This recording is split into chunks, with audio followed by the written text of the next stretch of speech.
সূরা ইখলাস দিছিল আল্লাহ মোহাব্বত কইরা। হুজুর বলবে আল্লাহর পরিচয় মানি আমি আল্লাহর পরিচয়, কিন্তু সূরা ইখলাস দিছিলেন আল্লাহ মোহাব্বত কইরা। মোহাব্বত বুঝেন? যে যাদেরকে কোরআন দিলাম এরা কোরআনের সওয়াব ছাড়া, খতমের সওয়াব ছাড়া আমার কাছে চলে আসবে, এটা হয়তো হয় কি কইরা, এটা সম্ভব তো সম্ভব কি কইরা, সওয়াব ছাড়া আমার কাছে কিভাবে চলে আসবে খতমের সওয়াব ছাড়া।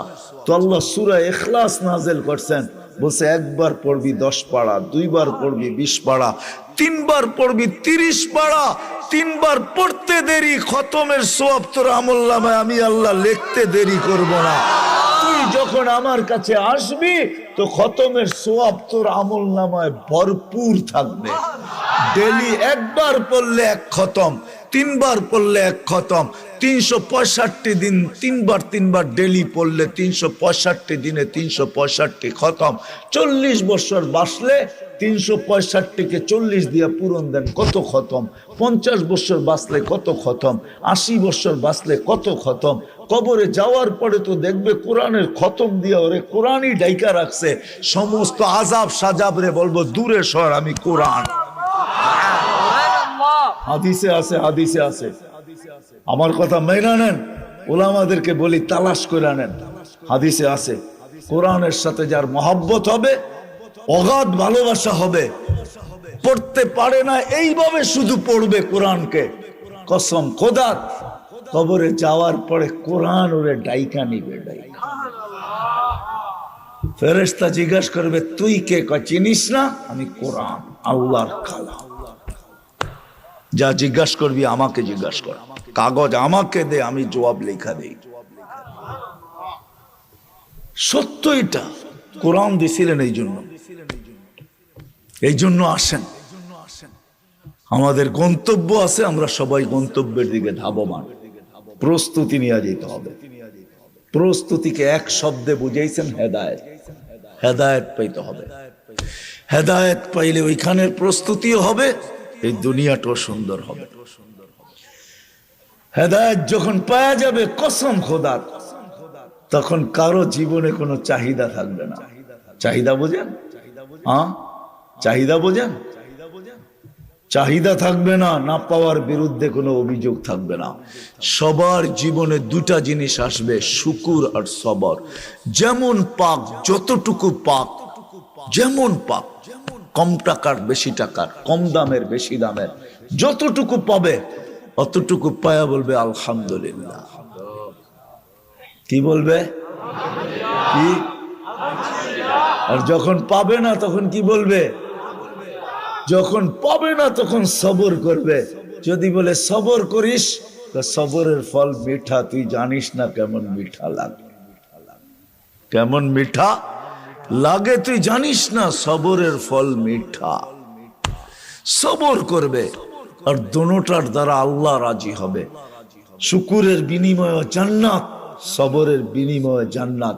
প্রত্যেক করে যদি এই দুটা জিনিস চলে আসে, আর দুটা জিনিস যদি বাহির হয়ে যায়, চাহিদা যদি বাহির হয়ে যায়, অভিযোগ যদি বাহির হয়ে যায়, যে কোনো অভিযোগ নাই, না পাওয়ার বিরুদ্ধে কোনো অভিযোগ নাই, পাওয়ার জন্য কারো কোনো চাহিদা নাই, পাইলো যখন শুকরিয়া আদায় করলো, যত টাকারই পাইলো, বাপ দিতে পারলো তো আলহামদুলিল্লাহ বলল। কত দামের দিল, কোন ব্র্যান্ডের দিল, কোন কোম্পানির দিল, কেমন দিল, এটা দেখলো না, পাইলো তো আলহামদুলিল্লাহ বলল, না পাইলো তো সবর করলো। দেখেন প্রত্যেকের ঘর জান্নাত হবে, জান্নাত। দুনিয়াও সুখের হবে, সুখ। হায়, আপনারা অজয় পাড়াগায় গ্রামে থাকেন, আপনাদের এখানেও সুখ নাই। আপনারা বলেন আমরা গুলশানে থাকি না, এই জন্য সুখ নাই। গুলশানে যারা থাকে ওদেরও ঘরে সুখ নাই। যদি সুখ থাকতো তাহলে নিজের পিস্তল নিজের মাথায় লাগায়া গুলি কেন করতো? গুলি কেন করতো? নিজের টাকার রশি কিনা গলায় লাগায়া কেন চলে যেত? গুলশানেও সুখ নাই, বাড়ি দ্বারায়ও সুখ নাই। দেখতে দেখা যায় সুখী, ওইখানেও যায় দেখেন আগুন জ্বলে। ওইখানেও সুখ নাই, অজয় পাড়াগায়ও সুখ নাই, কোথাও এখন সুখ নাই। কেন? হেদায়েত নাই। আসেন হক্কানি আলেমদের আল্লাহ ওয়ালাদের পিছে চলি, এদের কথা মতো চলি, প্রস্তুতি হয়ে যাবে, দুনিয়াও সুখী হবে, আখেরাতেরও সুখে হবে। কি রাজি? এই জন্য প্রথমে অতীতের জন্য তওবা করতে হবে। তওবা করতে রাজি? বলেন আমার সাথে, আল্লাহ তওবা করলাম। মনের থেকে তো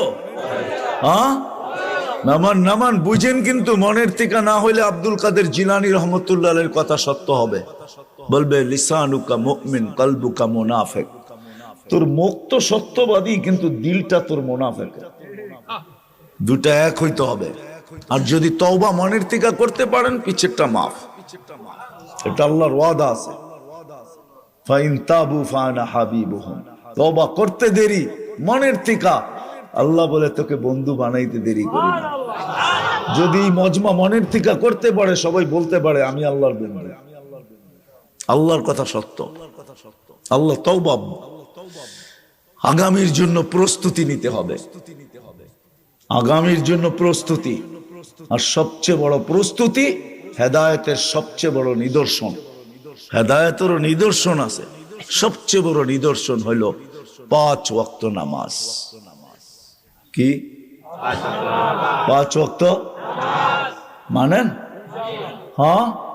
ওয়াদা করতে পারেন যে আজকের থেকে নামাজ ছাড়বো না? কে কে পারেন দেখি? আল্লাহ কবুল করুন। আপনাদের ওয়াদায় আপনারা পাক্কা হন। ওয়াদায় পাক্কা তো আল্লাহ পাক্কা। আল্লাহ ফল দিবে, শুধু শুধু বলেন নাই। ইদা সালুহা সালুহা সাইরুল আমাল। নামাজ ওকে, জিন্দেগি ওকে, নামাজ কমপ্লিট, জীবন কমপ্লিট।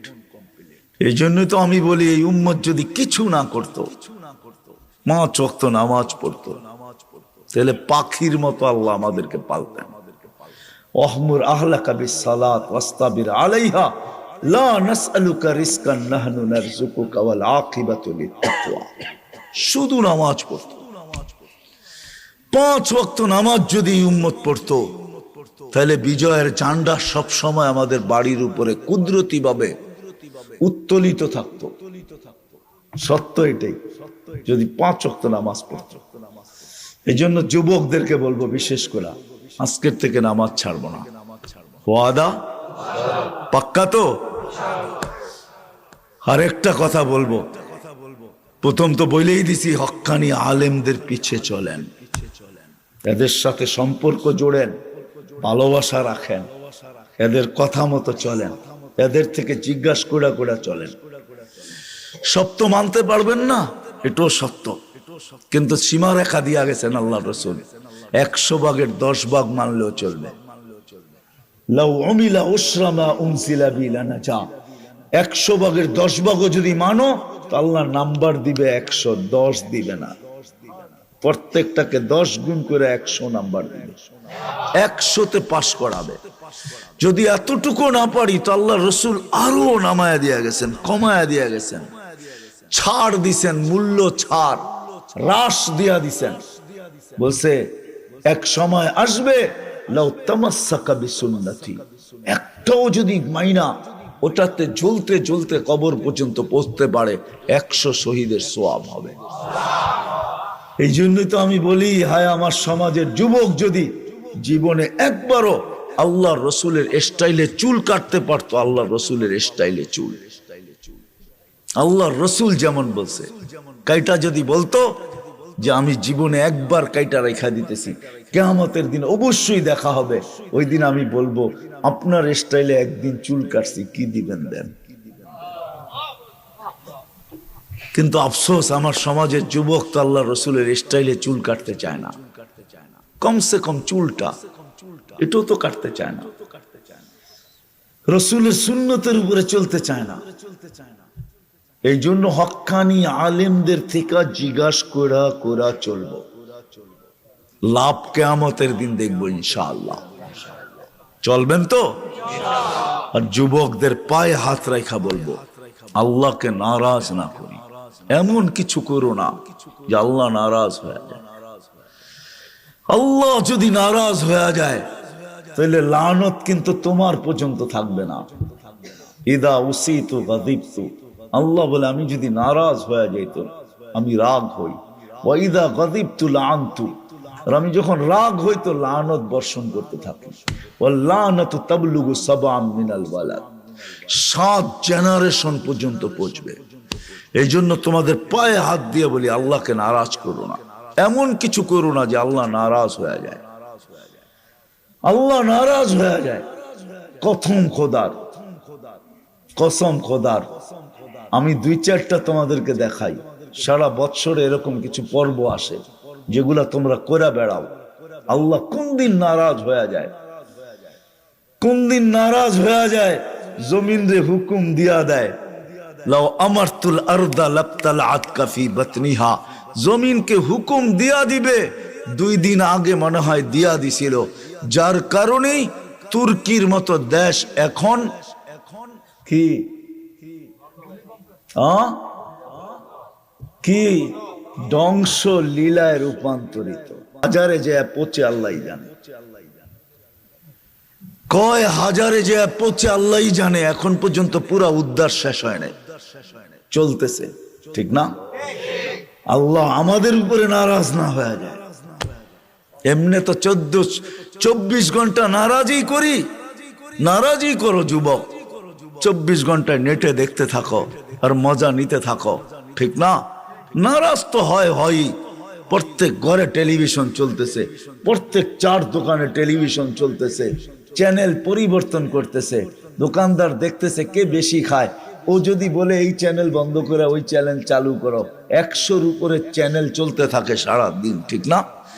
এমনি তো নারাজ করার কত অবস্থাই আছে, কিন্তু কিছু তো বৎসরে আসে। তোমাদের পায়ে হাত দিয়া বলি 14 তারিখ আসতেছে, আল্লাহকে নারাজ করুন। করবা? কে অঙ্গীকার করতে পারো? যুবকদেরকে বলতেছি পায়ে হাত রাখ, আল্লাহকে নারাজ করো না, নামাও। যদি আল্লাহ নারাজ হয়ে গেল, আমাদের দেশও 7.8 আসছিল ভূমিকম্প, যেটা 2 দিন আগে তুর্কিতে আসছে, এটা ঠিক 5-7 বছর আগে 31st নাইটের পরের দিন আসছিল, কিন্তু আমাদের দেশে কোনো বিপর্যয় ঘটে নাই। আল্লাহ যদি নারাজ হয়ে গেল, চলতেছে কথা চলতেছে, আমাদের দেশেও নাকি আসবে 9 নম্বর ভূমিকম্প, কালকেই দেখলাম। আমি তো আল্লাহর কাছে দোয়া করি, আল্লাহ আমাদের দেশে আনেন ভূমিকম্প, কিন্তু কোনো বিপর্যয় ঘটায়েন না। আপনি দেখায় দেন যে এই দেশের মাটির সাথে আপনার ভালোবাসা আছে। এই দেশের মানুষ এখনো, আলহামদুলিল্লাহ সুম্মা আলহামদুলিল্লাহ, এরকম পরিবেশ দুনিয়ার কোথাও আমি পাই নাই, যে রাত অবধি মাটিতে বসা শীতের ভিতরে আল্লাহর রসুলের কথা, আল্লাহর ইশক দিলের ভিতরে নিয়ে শুনে, এরকম দেশ আমি দুনিয়াতে খুব কম পাইছি, পাই নাই। ওই দেশ একমাত্র বাংলাদেশ। হতে পারে এই ভালোবাসার কারণে আসলেও আল্লাহ আমাদেরকে বাঁচায় দিবে, কিন্তু বাড়তি নারাজ আল্লাহকে না করি। করবা ওয়াদা? পাক্কা? আল্লাহ আমাদেরকে আমল করার তৌফিক দান করেন। কেউ উঠাউঠি করবো না, বয়ান চলতে থাকবে। সর্বশেষ আল্লাহর পক্ষ থেকে আল্লাহ আমাদেরকে সিন্নি দিবে। সিন্নি বোঝেন? সিন্নি বোঝেন? অনেক ওয়াজে আছে না, শেষে সিন্নি দেয়, পোটলা দেয়, পোটলা প্যাকেট দেয়। আল্লাহ একটা প্যাকেট দিবে, যেটা দেখা যাবে না, বলা আছে ইরজু মগফুরান লাক, আল্লাহ বলবে মাফ করে দিবে আমাদেরকে, মাফের প্যাকেট দিবে, আর বলা দিবে গুনার জায়গাগুলা নেকি দ্বারা পরিপূর্ণ। ওইটা নিয়ে এখান থেকে উঠবো ইনশাআল্লাহ। ওয়াদা? পাক্কা? কে হাত উঠাইতে পারেন দেখি?